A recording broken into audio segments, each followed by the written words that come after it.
Hi, this is Micornus, Phokane, the leader and the founder of Church Covenant Solutions. And today I want to just speak about the steps that you need to take in order to develop a congregational mission statement. The following steps are what we want to speak about today, just as an example today that will help you on developing this church mission statement. Now, the first thing that I want you to look at is to determine the church's mission according to the scriptures, according to the Great Commission. Because as I've said, that the fundamental calling of the church is the Great Commission. So therefore, the church mission should be actually scrutinized based on the Great Commission or be aligned with the Great Commission to be finalized.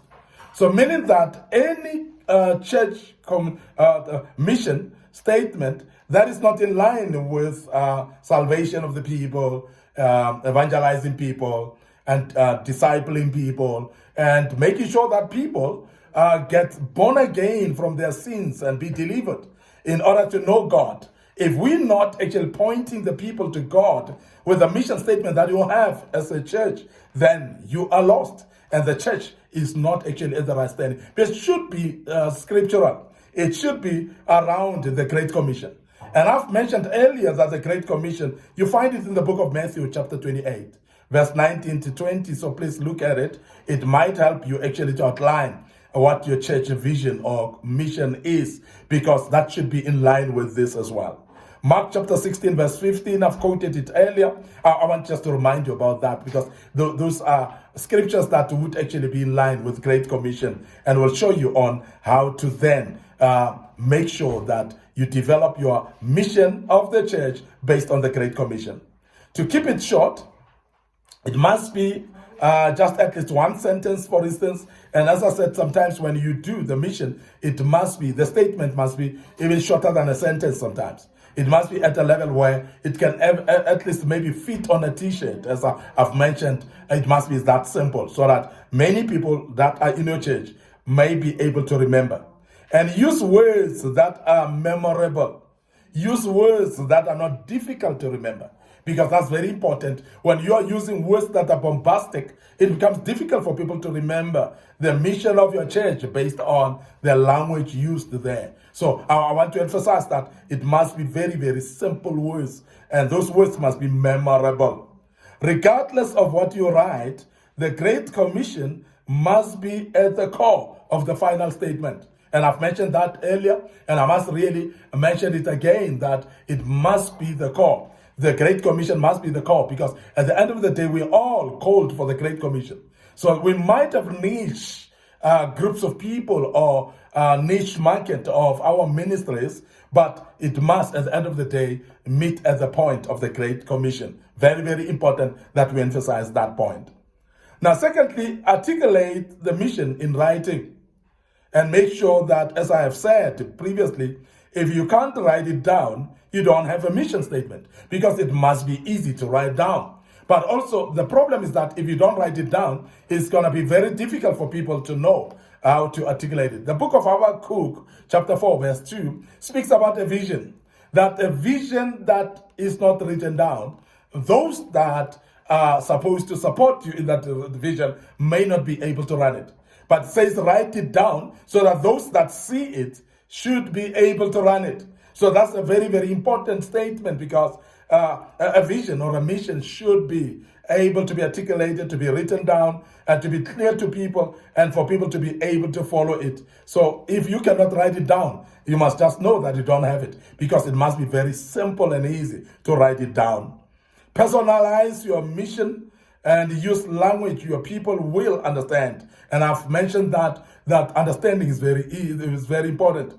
The clarity of it is very important, because if people don't understand, therefore they cannot be able to pursue it. They cannot be able to push it to make sure that it happens. It's more through understanding that people will pursue it. Remember, they can't accomplish what they don't understand at all. So it's very, very important that they do understand. And people cannot follow what they cannot see. And that's very, very important that we mention that.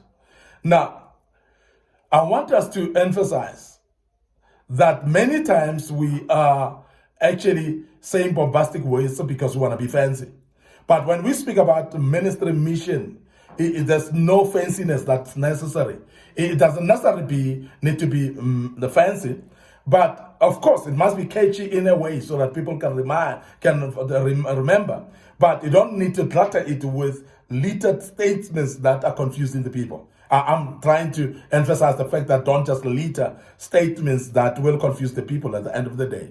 So please simplify it. Make sure that everybody can understand. Make sure that everybody would actually be able to understand that which you do and or you pursue to do as a church. And that's very, very important that we emphasize that. Avoid using strictly biblical terms, because sometimes when we are too deep in biblical terms like glory, like holy, like disciples, and other words, it becomes very, very complicated for people, especially those that are newly born again. It becomes very difficult for them to comprehend. And of course, there are those that are just entering your church, they are still seeking to become born again. It's very, very important that we are actually making them understand as well. So particularly new converts, very difficult to comprehend when you've used too deeper words of biblical words. Make it a bit more simpler, and that is why I suggest you may seem it may suggested maybe seeming heretical sometimes, whereby we're looking at some words that some people would think that is heretical, whereby you think that some heresies and so on. But I must mention that it is very, very important that people understand that which you articulate, and that is why I want to mention that the point is that while people understood the terms in the first, it must be then that they articulate and follow the things that they understanding. When Jesus was actually sharing the Great Commission, he didn't make it difficult. He made it easy. And then because he made it easy, then people were able to follow in the beginning. Now, the apostles followed and they took the gospel to another level. And everybody else followed the Great Commission because it's very simple to follow. Very, very easy that we remember that. In addition, you don't have to make abstract terms that aren't able to define, that are not easy to define, so please don't. So we either avoid them and use contemporary terms or find ways to clarify them so that everybody or our people can understand their meaning as well. Because when people don't understand the meanings, it's going to be very difficult for them to comprehend the whole mission, the whole vision that you have, because they need to really understand the meaning of words so that they can be able to align them with their understanding completely. Now, I want to also use fresh words that are simple, fresh words that are powerful. And of course, I've mentioned that they must be memorable as well. They must be remembered. They must never be difficult. And that's very, very important that we mention that. But I want to also mention that you need to keep the statements short and memorable. You want your people to remember it, because if they can't, they won't be able to implement as well. Because people implement what they understand, what they remember as well. As I said in the past, it should be short enough to fit on a t-shirt or no more than just a sentence. And I've mentioned that. But in closing, I want us just to look at example of ministry mission statements. Just to give one example, would be the following some good examples of mission statements that I want to speak a little bit about maybe as I close. The first one is that of a navigator. Our mission is to know him and to make him known. So that is some of the people that have mentioned their mission statement, to know him and make him known. And that's like almost when Paul says, I want to know Jesus and his sufferings. And that's just a mission statement of Paul that he gave there. Just an example, and I hope that will make sense to you as well.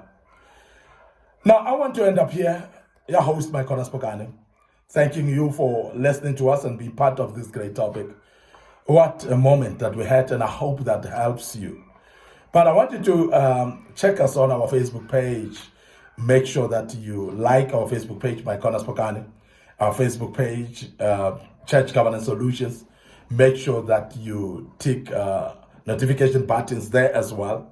And make sure that you are reminded when we have posted videos of this kind. But don't forget our YouTube channel, Micornus Phokane, and the other one is Young Men Empowerment Forum.